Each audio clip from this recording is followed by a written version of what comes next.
नमस्कार, आप सुन रहे हैं रेडियो V1 90.8 FM। और जैसा कि आप जानते हैं, खेल मनुष्य के सर्वांगीण विकास का एक बहुत बड़ा साधन होता है। और आज हमारे साथ अंतर्राष्ट्रीय वुशु खिलाड़ी सुश्री छवि चौधरी है। सबसे पहले तो छवि, हमारे इस स्टूडियो में आपका स्वागत है। Thank you sir. छवि, सबसे पहले तो बताइए, आप कौन सी क्लास में पढ़ती हैं? सर अभी BA फर्स्ट ईयर में। ये फर्स्ट ईयर में आ गई, यहीं जालोर में ही राजकीय महाविद्यालय में पढ़ती हैं। क्या खेल खेलती हैं आप? Sir wushu. वुशु खेलती हैं। वुशु क्या खेल होता है, किस तरह से खेला? चाइनीज मिक्स मार्शल आर्ट है जिसके अंदर पंचेस, किक्स, रेसलिंग, थ्रो सब यूज किए जाते हैं। सारी टेक्निक्स को यूज करते हैं। इसी प्रकार के इसके आसपास का और भी तो कोई खेल होता है ना?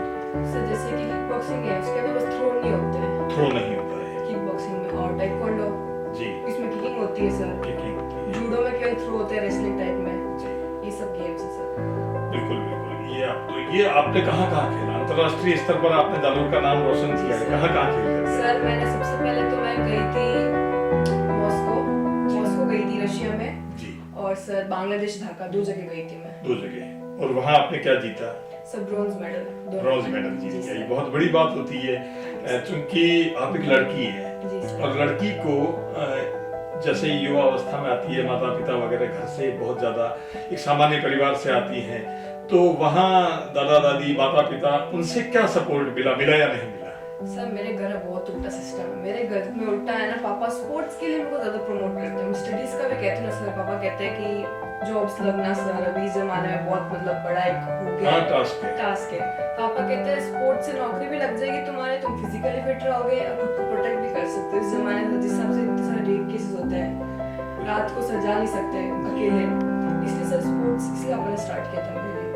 नहीं, बहुत अच्छी सोच है। पापा की तो सोच रही, लेकिन मम्मी ने या दादी ने या और जो घर में आसपास दादा मेरे को रोज पूछते हैं ये टूर्नामेंट कब आएगा, कब जाएगी। कल ही मेरे को पूछ रहे थे कि तेरा आउटडोर टूर्नामेंट कब है, नेक्स्ट कब है, तो दादाजी प्रमोट करते हैं। तो दादाजी भी प्रमोट करते हैं महिलाओं को। वैसे तो जैसे जितनी को जाति का कोई विशेष महत्व नहीं है, लेकिन जाट जो है वो एक मार्शल कौम है, और मार्शल कौम है तो वो उसमें छूट है। वैसे भी एक अखड़पन होता है, वैसे भी जो लड़की है पुष्ट होती है, अच्छी साइज में होती है, लंबी चौड़ी होती है। तो ऐसा कभी आपको यूं कभी ऐसा फील हुआ कभी लड़की होना एक अभिशाप है?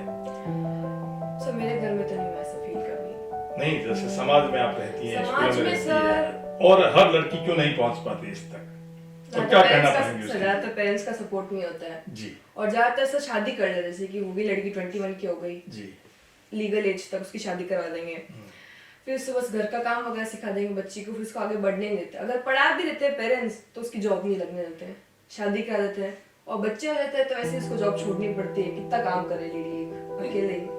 समाज इसके ऊपर निर्भर है ना। अपन स्पोर्ट्स के ऊपर बात करते करते समाज के ऊपर आ गए, लेकिन फिर भी वो एक बहुत महत्वपूर्ण विषय है और उसके ऊपर भी बात किया जाना आवश्यक है। क्योंकि आप अंतर्राष्ट्रीय स्तर पर गई तो कई समस्याओं का सामना करना पड़ा। शादी हर एक लड़की को करना पड़ता है, जनरली बहुत ज्यादा संभावना है। आप भी शायद करेंगी, जब समय आएगा माता पिता जैसा निर्णय लेंगे आप भी निर्णय लेंगे, हो जाएगी। वो एक हमेशा एक सदावत जो उसको जिस काम को होना ही है उसके बारे में अपन ज्यादा डिस्कस नहीं करते, लेकिन पढ़ाई के साथ साथ इसको पैरेलल में चलाना कोई दिक्कत रहती है?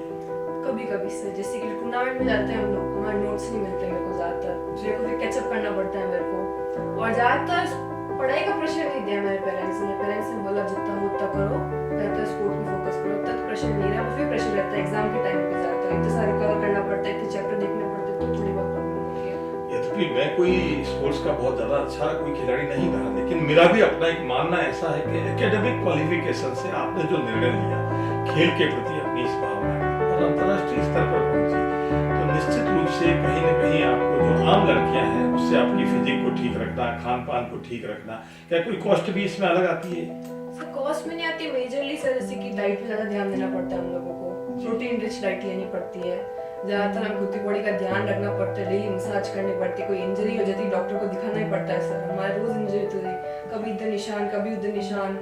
अभी मेरे इस साल ही मेरा शोल्डर डिस्लोकेट हुआ था, तो मैं भी रेस्ट पे हूँ मैं अभी थोड़ी देर कि मैं लोअर बॉडी की प्रैक्टिस करूँ, तो सर ये थोड़ी बहुत इंजरीज होती रहती है।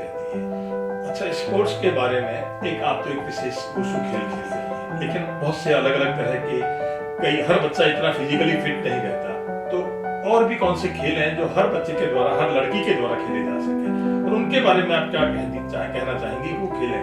सर भले गेम जरूर नहीं है, आप एक्सरसाइज भी कर सकते हो। गेम्स तो बहुत सारे, सबके अलग अलग इंटरेस्ट हो सकते हैं। बैडमिंटन खेल सकता है, कोई एथलेटिक्स खेल सकता है, कोई रेसलिंग कर सकता है, कोई बॉक्सिंग करता है, सबके अलग अलग इंटरेस्ट होता है। पर कम से कम हमें एक्सरसाइज तो करनी चाहिए, 1 घंटा तो बॉडी को देना ही चाहिए। मतलब कोई भी एक्टिविटी में दो ध्यान। अब से सर बीमारियां भी कितनी हो रही जा रही, जानती हो सर, लोग दिन ब दिन कुछ करते नहीं है, ऑफिस का काम रहता है, तो बॉडी वैसे भी वो थोड़ी सी लेथार्जिक जिंदगी हो गई, मोबाइल को लेके बस उसको स्क्रॉल कर रहे हैं। मोबाइल का समय मिलता है क्या? सर थोड़ा बहुत तो मिल ही जाता है, मतलब उस बदमाशी की हद तक नहीं। नहीं सर, कंट्रोल में, चीज कंट्रोल में होनी चाहिए सर। बहुत अच्छा छवि, आप हमारे स्टूडियो में आई और आपने बच्चों को विशेष रूप से इस खेल दिवस के बारे में बताया और खेल के बारे में बताया। आप आइए, आपका धन्यवाद। Thank you sir. धन्यवाद V1 रेडियो 90.8 FM, धन्यवाद आपने जो बुलाया, मेरे को ये अपॉर्चुनिटी दी ताकि मैं समाज में स्पोर्ट्स को और बढ़ा सकूं और लड़कियों को आगे प्रमोट कर सकूं। Thank you so much.